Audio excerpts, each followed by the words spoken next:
Welcome to wild kitchen. I am இளவரசன். இன்றைக்கி நான் உங்களுக்காக ஒரு புது ஐட்டம். என்ன ஐட்டம்? சஸ்பென்ஸ். ஒரு நிமிஷம் நான் உட்காந்துக்கிறேங்க.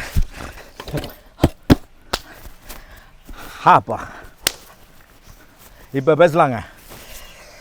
இன்றைக்கி நம்ம செய்ய போகிற ஐட்டம் வந்து எல்லாருக்கும் தெரிஞ்சது தான். ஆனால் ஒரு 50 வருஷத்துக்கு முன்னால். இப்போ இருக்க லேட்டஸ்ட்லாம் தெரியாதுங்க. இப்போ இருக்க லேட்டஸ்ட்டாக இருக்கவங்க என்ன பண்ணுறாங்க, சும்மா அப்படியே ட்ரை ஃப்ரை அப்படி கடிச்சிட்டு போடுறாங்க. நம்ம குழம்பு அது இல்லைங்க. நாட்டுக்கோழி பிரட்டல். இந்த நாட்டுக்கோழி பிரட்டலை வந்து நம்ம செய்கிறது எப்படின்றத நான் ஸ்டெப் பை ஸ்டெப் சொல்கிறேன். ரொம்ப ஈஸி. நீங்கள் ஈஸியாக அப்சர்வ் ஆகிக்கலாம். வீட்டில் அழகாக செய்யலாம், சிம்பிளாக செய்யலாம். நான் மண் சட்டியில் செய்கிறேன், விறகடுப்பில் செய்கிறேன். நீங்கள் அழகாக கேஸில் ஜாலியாக ஒரு கடாயை வச்சு உங்களுக்கு இஷ்டப்பட்ட மண் சட்டியும் கேஸில் வைக்கலாம். வச்சு செஞ்சு பாருங்கள். செய்ய ஆரம்பிப்போமா? கமான். இப்போ நம்ம சில விஷயங்களை வந்து லைட்டாக வதக்கணும்.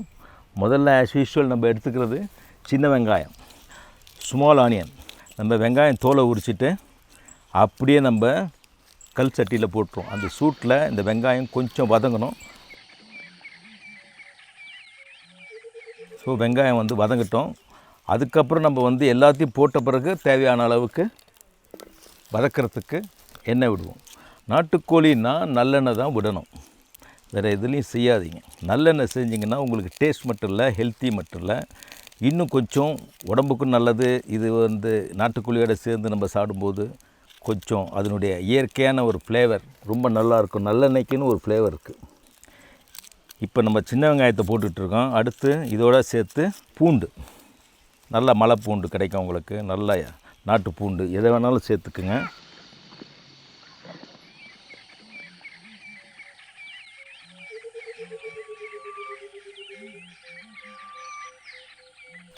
போட்டாச்சு. பூண்டும் ஏறக்குறைய ஒரு முழு பூண்டு நறுக்கி போட்டேன். இப்போ கொஞ்சம் சட்டி நல்லா சூடாகி வெங்காயம் கொஞ்சம் வதங்கிடுச்சு, பூண்டும் கூடவே வதங்கிருச்சு. இப்போ பூண்டை முடிச்சிட்டேன், இப்போ சின்ன வெங்காயம் முடிச்சிட்டேன். அதுக்கடுத்து ஆஸ் யூஷுவல் ஜிஞ்சர், இஞ்சியும் கொஞ்சம் போட்டுக்குவோம். நல்லா கழுவி சுத்தப்படுத்தி வச்சுருக்கேன். தோல் மட்டும் எடுத்துடுறோம் ஆஸ் யூஷுவல்.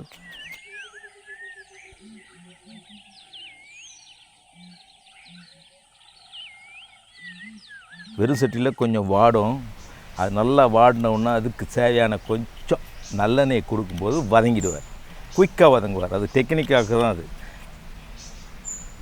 பாருங்கள், ஜிஞ்சர் இன்னும் கொஞ்சம் போடலாம். ஏன்னா நம்ம ஒரு முழு கண்ட்ரி சிக்கன் நாட்டுக்கோழி யூஸ் பண்ணுறோம். அதனால் சிக்கனுக்கு கொஞ்சம் ஜிஞ்சர் நல்லா இருந்தால் தான் நல்லாயிருக்கும். இப்போ நம்ம போட போகிறத ஒவ்வொன்றா கட்டுக்குங்க. இது ரொம்ப நேரமாக சூட்டில் வதங்கியிருக்கு, மிதமான சூட்டில் தான். இப்போ இதை கொஞ்சம் அப்படி கிளறிட்டு இப்போ தான் நம்ம இதுக்கு போட வேண்டிய முதல்ல இதுக்கு ஊற்ற வேண்டியதை ஊற்றுறேன். இதுதான் நல்லெண்ணெய்ங்க. நல்லெண்ணெய் அப்படி ஊற்றுங்க. பாதி ஊற்றிட்டேன். இவ்வளோ முழுசாக யூஸ் பண்ண வேண்டியதை பாதியை ஸ்டெப் பை ஸ்டெப்பு நம்ம யூஸ் பண்ணுறோம். முதல்ல பாதி நல்லெண்ணெய் ஊற்றிருக்கேன். இப்போது அதை கொஞ்சம் வதங்க விடுவோம். அது வதங்க விட்டு நம்ம ஒவ்வொரு இன்க்ரீடியண்ட்டாக சேர்க்க போகிறோம். நான் சொல்கிறேன். இப்போ தான் தீ செட் ஆகிருக்கு.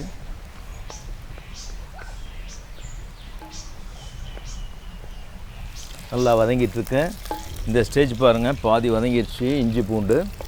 இப்போ நம்ம இதோடு சேர்க்க வேண்டிய மற்ற இன்க்ரீடியன்ட்ஸ் ஒவ்வொன்றா சொல்கிறேன். பெப்பர். இந்த பெப்பர் வந்து நம்ம ஃபஸ்ட்டு இதிலையே சேர்த்துட்றோம். ஏறக்குறைய முழு நாட்டுக்கோழின்றதுனால தாராளமாக போடுங்க. நாட்டுக்கோழிக்கு நல்ல ஒரு காரம் கொடுக்கும். அது இல்லாமல் கொஞ்சம் நமக்கும் நல்லது. அது நாட்டுக்கோழியில் இருக்க இந்த ஜூஸ் எல்லாம் பெப்பரோட கலந்து ரொம்ப. அடுத்து நான் போடுறது வரமிளகாய், காஞ்ச மிளகாய், நீட்டு மிளகாய்ன்னு சொல்லுவோம். அந்த மிளகாய் ஒரு 5-6 சேர்த்துக்குங்க. நம்ம செய்கிறது ஒரு முழு சிக்கனுக்கானது, அதனால் கொஞ்சம் ஜாஸ்தியாக தெரியும். நீங்கள் அரை சிக்கன் ஏதாவது செய்கிறதா இருந்தால் அதுக்கேற்ற மாதிரி மாற்றிக்கோங்க. ஒரு மஞ்சள், நம்ம எப்பயுமே யூஸ்வலாக மஞ்சள் போடுவோம். மஞ்சள் ஒரு கட்டியே போட்டுடுறேன், வதக்கிறதுக்கு தான் வேணும். அப்படியே அப்பப்போ ஒரு கலரிக்கிறேன். இது அடுத்து தனியா வந்து நம்ம சேர்க்குறோம். முழு தனியா தான் போட்டிருக்கேன். இந்த ஸ்டேஜில் வந்து அடுத்து சேர்க்க வேண்டியது ஒரு விஷயம் இருக்குது. வெங்காயம் வதங்கிறதுக்காக கல்லுப்பு. நம்ம உப்பு வந்து முழுசாக போடல, பாதி இப்போ சேர்க்குறேன், பாதி அப்புறம் சேர்ப்பேன். இப்போ வதங்குற அளவுக்கு இதுக்கு வேண்டிய அளவுக்கு சேர்த்துருக்கேன். இது கூட இன்னும் 2 இன்க்ரீடியன்ட் சேர்க்கணும். அந்த 2 இன்க்ரீடியன்ட்ஸ் என்னென்னா, வதங்கி இறக்கிறதுக்கு முன்னால் கசகசா, இன்னொன்று சீரகம். சீரகத்தை போட்டேன், கசகசாவும் போட்டுட்டேன்.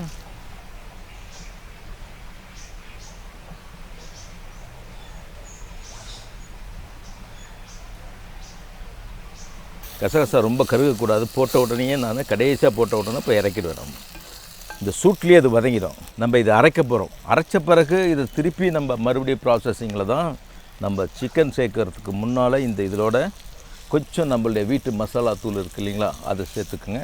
நல்லா பிசையணும் அதை. அதுக்கப்புறம் நான் செய்கிறேன், உங்களுக்கு சொல்கிறேன். இப்போ நம்ம இதை இறக்கிடுவோம்.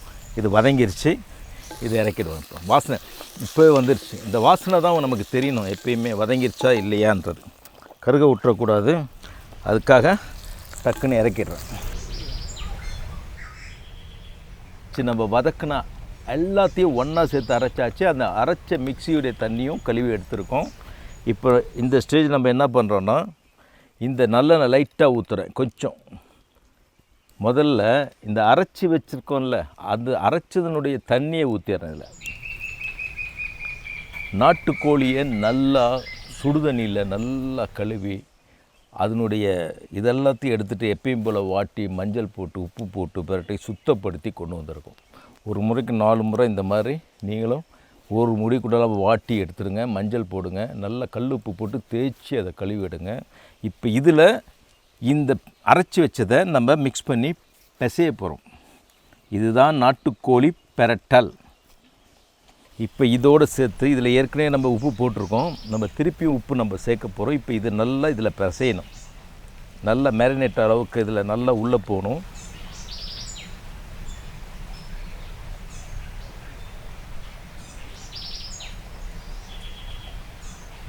பாருங்கள், நல்ல மைய அரைச்சிருக்கோம். இந்த நல்லா போட்டு அம்மி இருந்தால் அம்மி, மிக்ஸி இருந்தால் மிக்ஸி, ஆட்டுரல்னா ஆட்டுரல் போட்டு நல்லா அரைச்சிடுங்க. இப்போ இந்த ஸ்டேஜில் இது மேலே இதில் என்ன சேர்க்க போகிறேன்னு நான் சொல்கிறேன். இதுதான் இதுக்கு ஒரு அடிஷ்னல் இன்க்ரீடியன்ட்ஸ், விளக்கெண்ணெய். இது வந்து விளக்கெண்ணெய். விளக்கெண்ணெய் பாருங்கள் டைட்டாக விழுது. விளக்கெண்ணெய் எதுக்காக சேர்க்குறேன்னா, ஹெல்த்துக்கு மட்டும் இல்லை, நாட்டுக்கோழி ஹீட்டுக்கு விளக்கெண்ணெய் ஹீட்டை எடுத்துரும். அது மட்டும் இல்லை, ஒரு நல்ல டேஸ்ட்டு தரும். அதோடு சேர்த்து பெரட்டும்.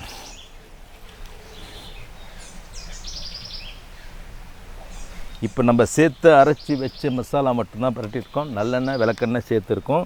இன்னும் கொஞ்சம் நம்ம சேர்க்க போகிறது அடிஷ்னலாக இருக்க நல்லெண்ணெய். நல்லெண்ணெய் நல்லாவே சேர்த்துட்டேன். இப்போ திருப்பி கொஞ்சம் உப்பு இதில் சேர்க்கணும். முழு கோழிக்கான உப்பு. இந்த ஸ்டேஜில் இவ்வளோ உப்பு தேவைப்படும்.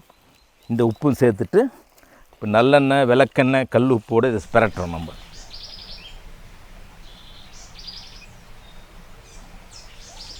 இப்போ இதை அந்த இதோடு நம்ம சேர்க்குறோம். இப்போ இதில் போடுறோம் பாருங்கள், அப்படியே தண்ணி அந்த ஜூஸோடு இது மெர்ஜாக போகுது. மெர்ஜாகி திருப்பி இந்த சிக்கனில் இருக்க ஜூஸ் வெளியே வரப்போகுது. இப்போ வந்து தீ ஆல்மோஸ்ட் சிம் ஆயிடுச்சு. நம்ம கேஸில் சிம் வைக்கிற மாதிரி என்ன சொல்லுவோம், பிரியாணிக்கு ஒரு தம் போடுங்கன்னு சொல்லுவாங்கள்ல, அந்த ரேஞ்சில் தீயெல்லாம் குறைச்சிட்டேன். இதை குக்கரில் செய்யலாம், எதில் வேணாலும் செய்யலாம், வீட்டு பாத்திரத்தில் எதில் வேணாலும் செய்யலாம். ஆல்மோஸ்ட் உப்பெல்லாம் கரெக்டாக போட்டு எல்லாம் முடிச்சிட்டேன். இந்த ஸ்டேஜில் நம்ம எதுவும் செக் பண்ண வேண்டிய அவசியமே இல்லை. இது முடித்த பிறகு இந்த மூடி எடுத்து நம்ம மூடி வச்சிடலாம். கிட்டத்தட்ட ஒரு 30 மினிட்ஸ், ½ அன் ஹவர். ஏன்னா இது வேக வைக்காத கோழி, நாட்டுக்கோழி. இந்த கிரேவிலேயே அது சூட்லேயே இருக்கணும். லைட்டாக நெருப்பு சிம்மில் வச்சுருக்கேன், அது எரிஞ்சிக்கிட்டே இருக்கும்.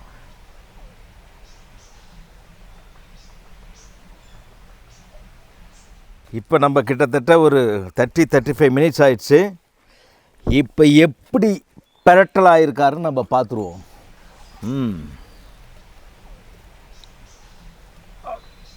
அடாடாடா, ஆஹா ஆஹா ஆஹா,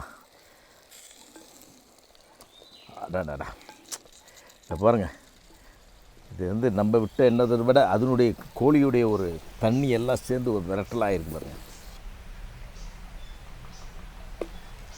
பாருங்கள், இப்படி இதுலேயே நசுக்கிறேன். நல்லா பூ மாதிரி வெந்துருச்சு பாருங்கள். சிக்கனை ஓப்பன் பண்ண இதுலேயே கட் பண்ணி எடுக்கலாம். வெந்துருச்சான்னு ஒரு டவுட் இருந்தால் பாருங்கள், கட் பண்ணி எடுத்துட்டேன். சிக்கன் வந்து இதுலேயே குத்துனாலுமே வந்துருச்சு, சாஃப்டாக இருக்குது, ரொம்ப சாஃப்டாகிடுச்சு. எவ்வளோ சாஃப்டாக, எவ்வளோ சின்னதாக, கை கூட வைக்கல, சும்மா அதில் குத்துனோடனே அப்படி வந்துருச்சு. நாட்டுக்கோழி தெரியுங்க, நல்லா வெந்திருக்கு. இப்போ நம்ம இதை டேஸ்ட் பண்ணி பார்க்கலாம். உங்களுக்கு நான் இதை ப்ரெசென்ட் பண்ணுறேன்.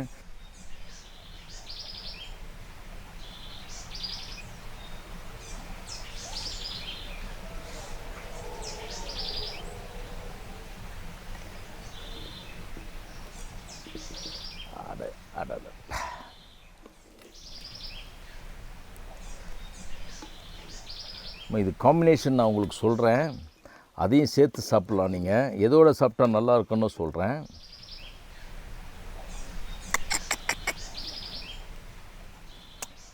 எடுத்த உடனே சொல்லணும், நம்ம ஊர் ஸ்டைல்னா பொங்கு கஞ்சி, நல்லா வயக்காட்டு சோறு ஆக்குவாங்க.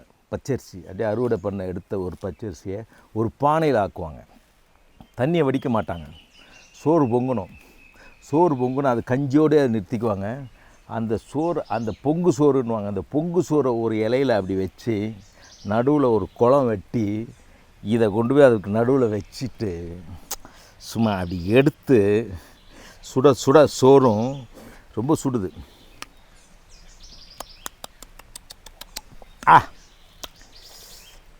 சூப்பருங்க. கல் தோசை, சப்பாத்தி, பொங்கு சோறு சும்மா அது கூட வச்சுட்டு இது எடுத்து பஞ்சு பஞ்சாக போயிடுச்சுங்க. எங்கேயோ இருக்குங்க, சூப்பராக இருக்குங்க. நான் உங்களுக்கு ப்ரெசென்ட் பண்ணுறேங்க. இந்த டிஷ்ஷை பண்ணி எல்லாருக்கும் கொடுங்க, எல்லோரும் சாப்பிட்டோம். என்னோட இவ்வளோ நேரம் இருந்ததுக்கு, இந்த கோழி பிரட்டலை பார்த்ததுக்கு உங்கள் எல்லாருக்கும் ரொம்ப தேங்க்ஸ். வைல்டு குக்கிங்கில் மீண்டும் நான் உங்களை மீட் பண்ணுறேன். அது வரைக்கும் உங்கள்கிட்ட வந்து விடைபெறுறேன். உங்கள் இளவரசன். Thank you, bye bye, all the best.